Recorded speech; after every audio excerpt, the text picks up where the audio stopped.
আসসালামু আলাইকুম রহমতুল্লাহি ওবরকাতুহু। সম্মানিত দর্শক, ডাকসু ভিপি জনাব সাদ্দিক কায়েমের একটি বক্তব্য নিয়ে সামাজিক মাধ্যমে রীতিমতো তোলপাড় চলছে। একটি অনুষ্ঠানে তিনি বর্তমান সময়ের সবচেয়ে আলোচিত রাজনৈতিক ব্যক্তিত্ব জনাব তারেক রহমান, যাকে কিনা তার দলের যারা লোকজন ভবিষ্যৎ প্রধানমন্ত্রী রূপে আফোল্ড করে চলেছেন, রাষ্ট্র থেকে সেভাবে রাষ্ট্রীয় প্রোটোকল দিচ্ছে, যদিও তিনি এখনো পর্যন্ত শপথ গ্রহণ করেননি, নির্বাচিত হননি। অন্যদিকে সমাজে যে সকল প্রভাবশালী এবং গুরুত্বপূর্ণ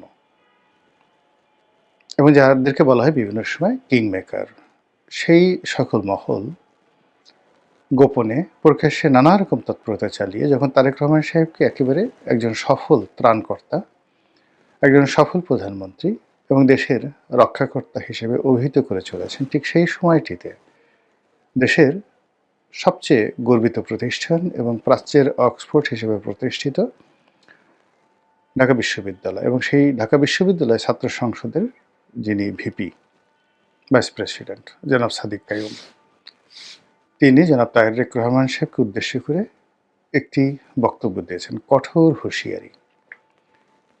এটি তারেক রহমান সাহেবের জন্য রীতিমতো বদহজম, রীতিমতো অবমাননাকর, আগামীর রাজনীতির জন্য একটি অশনি সংকেত এবং তারেক রহমান সাহেবের সঙ্গে জামাতের যে কী সম্পর্ক যাচ্ছে এবং আগামীতে কী সম্পর্কটা হবে সেটির একটি নির্দেশক। জনাব সাদিক কায়েম যে কথাটি বলেছেন সেটি বলেছেন যে তারেক রহমান সাহেবকে রীতিমতো তিনি লাথি দিয়ে দেশ থেকে বের করে দেবেন, যেভাবে তিনি বা তার যারা সহযোগী তারা শেখ হাসিনাকে লাথি দিয়ে, মানে উনি আসলে কি শব্দটা লাথি, লয়কার লাথ হয় সেগারেথি লাথি না, লাথি। আমরা সাধারণত রাগ হলে, খুব জোরে রাগ হলে লাথি শব্দটি ব্যবহার করি, আর একটু যখন স্বাভাবিক অবস্থায় থাকি তখন প্রমিত বাংলায় লয়কার লাথ হরিশিকার্থী লাথি শব্দটি ব্যবহার করি।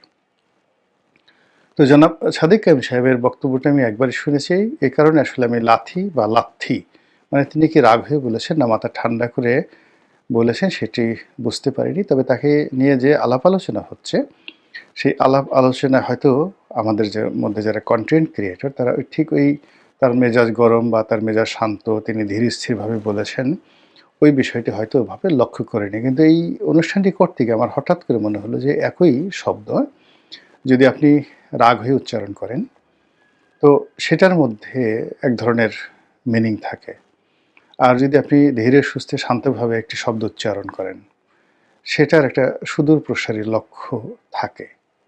এই যে মনস্তাত্ত্বিক বিষয়, সেই মনস্তাত্ত্বিক বিষয় নিয়ে আলোচনা করা প্রয়োজন। এনিওয়ে, তো এখন এখানে একটা বিষয় হলো যে সাদিক কাইয়ুম কে?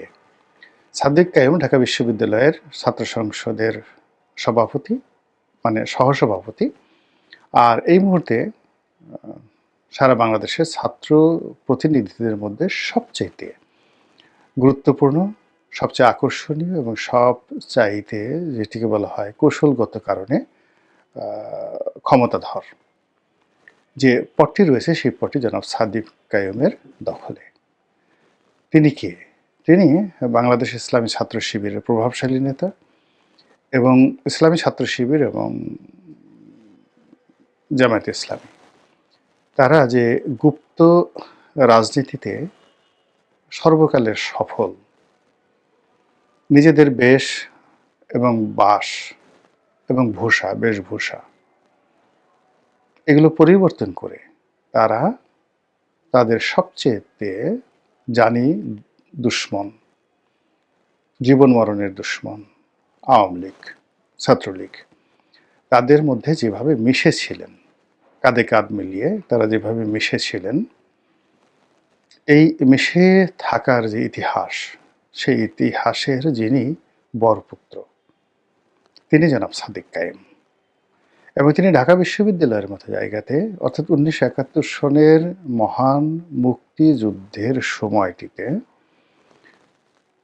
কোনো রণাঙ্গনে, মুক্তিযুদ্ধের রণাঙ্গনে যদি জামাতের কোনো লোক ঘাপটি মেরে মুক্তিযোদ্ধার সেই সুরত ধরে তারা বছরের পর বছর সেই সেনা ক্যাম্পে থাকতেন বা আওয়ামী লীগের সঙ্গে মিলিত থাকতেন। ওটা যতটা না জটিল ছিল তার চাইতে সাদিক কায়েমের ছাত্রলীগের সঙ্গে মিশে থাকা, নীতি নির্ধারণী পর্যায়ে থাকা এবং ছাত্রলীগকে ডমিনেট করা অথবা ছাত্রলীগ দিয়ে কুকর্ম করানো, যে কথাগুলো এখন তাদের বিরুদ্ধে অভিযোগ আসছে যে তারাই ছাত্রলীগের সঙ্গে থেকে ছাত্রলীগ দিয়ে হেলমেট বাহিনী তৈরি করেছে এবং ছাত্রলীগের যত দুর্নাম এবং বদনাম সব এই সাদিক কায়েমদের কারণেই হয়েছে। এই কথাটি রীতিমতো সিল সাপ্পর মারা হয়ে যায়। তো সেই সাদিক কায়েম তিনি সাধারণ কোনো মানুষ নন, তিনি কৌশল জানেন, তিনি মেজাজ স্বাভাবিক রাখতে জানেন, তার দক্ষতা রয়েছে, অভিজ্ঞতা রয়েছে। বাংলাদেশের মধ্যে সবচেয়ে একটি বৃহৎ দলকে চ্যালেঞ্জ দিয়ে সেই দলের মধ্যে ঢুকে গিয়ে সেই দলের একেবারে যেটাকে বলা হয় টুস টুস করে দেওয়া, তো সেই কাজটি করে তিনি সফল হয়েছেন। তো সেই সাদিক কায়েম জনাব তারেক রহমান সাহেবকে বকা দিয়েছেন, অকথ্য ভাষায় গালি দিয়েছেন, থ্রেট দিয়েছেন। এটি সাধারণ কোনো বিষয় নয়।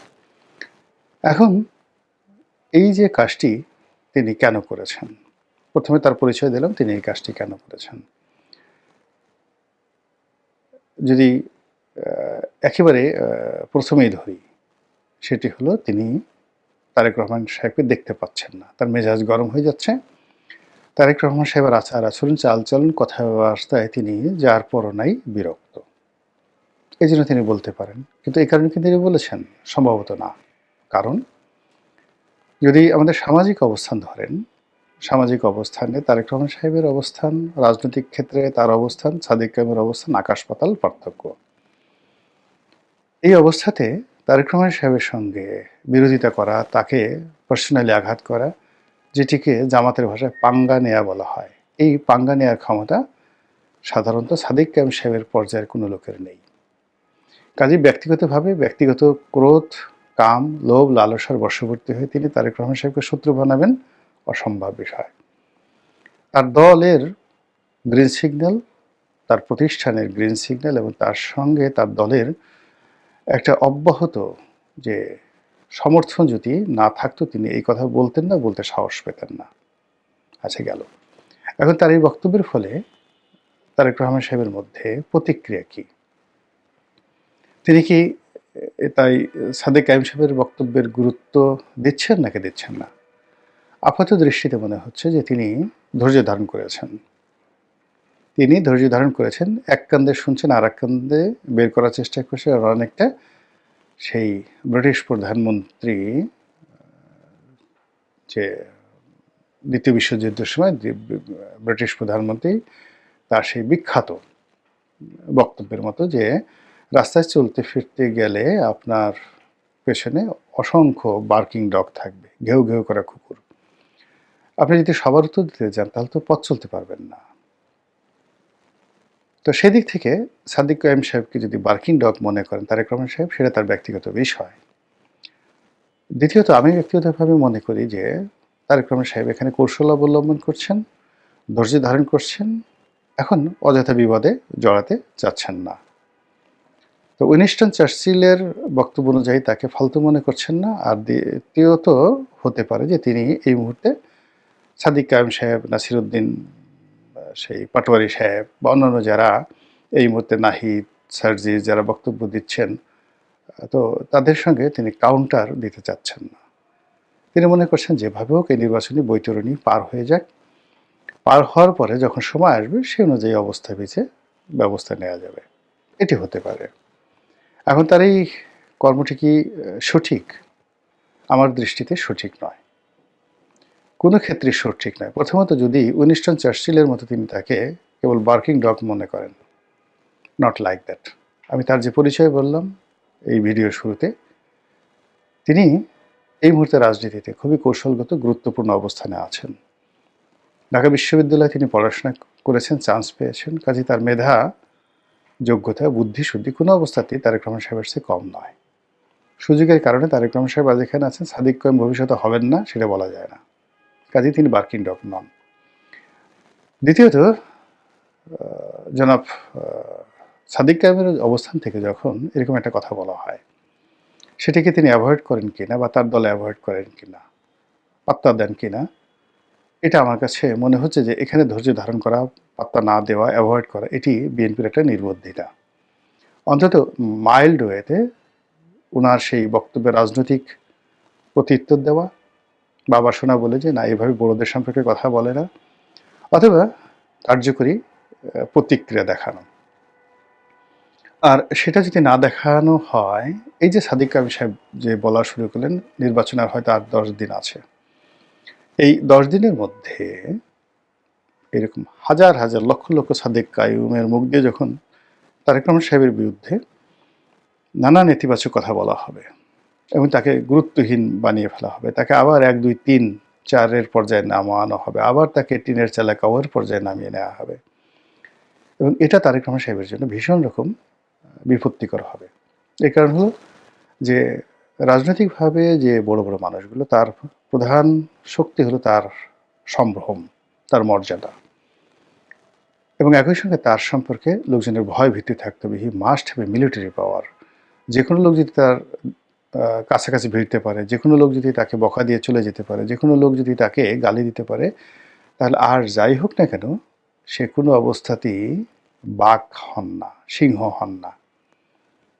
তিনি রাজনীতির ময়দানের একজন অগুরুত্বপূর্ণ ব্যক্তিত্বে রূপান্তরিত হন। তো সেই ক্ষেত্রে এই যে ধৈর্য ধারণ করা হচ্ছে, ধৈর্য ধারণ করতে করতে যখন 10 মুখে, 100 মুখে, 1000 মুখে, 1 লাখ মুখে, 10 লাখ মুখে তারেক রহমান সাহেবকে অকথ্য ভাষায় গালাগাল করা হবে, তার সম্পর্কে সেই এখন জামাতের বিভিন্ন মঞ্চ থেকে তার যে সকল দুর্নাম বদনাম রয়েছে 2001 থেকে 2006, যেগুলো এখন সেই বিএনপির বিভিন্ন যে সকল নেতা রয়েছেন যারা জামাতে যোগদান করেছেন, তারপর বিএনপির যে সকল সহযোগী প্রতিষ্ঠান ছিলেন, রাজনৈতিক সহযোগিতা প্রতিষ্ঠান ছিলেন, তাদের নেতারা যোগদান করেছেন, তাদের অনেকে অসাধারণ বক্তব্য দিতে পারেন। আমি যেমন রাশেদ প্রধানের বক্তব্য শুনলাম, তারপর জাকপা রাশেদ প্রধান, তারপর মোস্তাফিজুর রহমান ইরানের বক্তব্য শুনলাম, এরপরে মামুনুল হক সাহেবের বক্তব্য শুনলাম। তারা সবাই মানে বিএনপির যে কোনো নেতার চাইতে সুন্দর বক্তব্য দিতে পারেন। তো তারা যেহেতু জামাতের একটা প্ল্যাটফর্ম পেয়ে গেছেন, অডিয়েন্স পেয়ে গেছেন, তো তাদের সেই বক্তব্য দেওয়ার যে ক্ষমতা, এটি যদি বিএনপির পরিবর্তে ইন পার্সন তারেক রহমান সাহেবকে হিট করে বলা হয়, মুড়ির মতো এটা চলতে থাকবে জামাতের মধ্যে। এবং রাশেদ প্রধান যেভাবে তারেক রহমান সাহেবের পালিয়ে যাওয়া, লন্ডনে থাকা, তারপর সেখান থেকে ফিরে আসা, তার হাওয়া ভবন, তার খাম্বা, তারপরে ওই সময়টিতে তার মুসলেকে দেওয়া, এই সকল বিষয় তুলে নিখুঁতভাবে কবিতা রচনা করে যেভাবে জামাতের মঞ্চে উপস্থাপন করেছেন, একই সঙ্গে যদি আরও কিছু গোপন তথ্য বানিয়ে, এটা সত্য মিথ্যা ডাজ নট ম্যাটার, রাজনীতির মধ্যে এটা হয়, মানে ভবিষ্যতে রাশেদ প্রধান, তারপর মোস্তাফিজুর রহমান ইরান, তারা যদি বলতে থাকে, তাহলে জামাতকে বলার মতো বা জামাতের আমিরকে ওইভাবে বলার মতো তাদের ওইরকম ন্যারেটিভ তৈরি করতে হবে, এবং ওই রকম কণ্ঠ, যাদের কণ্ঠ শুনে, এখন হয়তো রুমিন ফারহানা বললে শুনতো, কিন্তু সেই রুমিন ফারহানা তো নেই। তারা নুরুকে, ববি হাজ্জাজ বা পার্থকে এনেছে। এখন পার্থকে দিয়ে তো ওই কথা তারা বলাতে পারবে না, বা বলাতে পারলেও পার্থর কথা এভাবে কেউ এখন শুনবে না। অডিয়েন্স তাদের যার নিয়ে ইয়ানফসি হিসেবে ব্যস্ত। তারেক রহমান সাহেবের মঞ্চে যদি সেই যেটা রাশেদ প্রধান বলছে ওইরকম কোনো বক্তা হাজির করানো হয়, তাহলে আর তারেক রহমান সাহেবের যে ইমেজটা বিএনপি তৈরি করতে চাচ্ছে সেটা থাকবে না। আর অন্যদিকে তারেক রহমান সাহেব ছাড়া অন্য কোনো নেতা যদি মঞ্চ সাজায়, সেই মঞ্চে এখন 10,000 লোকও যাবে না। তো এই যে একটা ঝামেলার মধ্যে বিএনপি পড়ে গেছে, আর সেই ঝামেলাকে ব্যবহার করে জামাত এবং তাদের যে অ্যালাইড ফোর্স রয়েছে, তারা যেভাবে ম্যাটিকুলাস ডিজাইনে তারেক রহমান সাহেবকে উত্তেজিত করছেন, অথবা তারেক রহমান সাহেবকে তাদের পর্যায়ে না নিচু পর্যায়ে নামিয়ে আনতে চাচ্ছেন, তাকে একজন মন্দ মানুষ, ব্যাড বয় হিসেবে, একজন অলিগার হিসেবে, একজন বাউন্ডেলে, তারপরে যেটা টাইম ম্যাগাজিন বলেছে পিতামাতার অবাধ্য সন্তান, যে কিনা ঘর থেকে বের হয়ে পিতামাতাকে সর্বনাশ করে দিয়েছে, তো সেই যে বাইবেলিক শব্দ, সেই বাইবেলিক শব্দটি প্রয়োগ করে টাইম যেভাবে তাকে খোঁচা দেওয়ার চেষ্টা করেছে, সেভাবে জামাত যদি এখন খালি ওই যে ওই শব্দগুলো, ওই শব্দের অর্থগুলোতে তারা শুধু বর্ণনা করতে থাকে, যেটা সাদেক কায়েমকে দিয়ে শুরু হলো, তাহলে বিএনপি সেটা কিভাবে মোকাবেলা করবে সেটাই দেখার বিষয়। মহান আল্লাহ আমাদের সবাইকে হেদায়েত দান করুন, হেফাজত করুন। আসসালামু আলাইকুম রহমতুল্লাহি ওয়া বারাকাতুহু।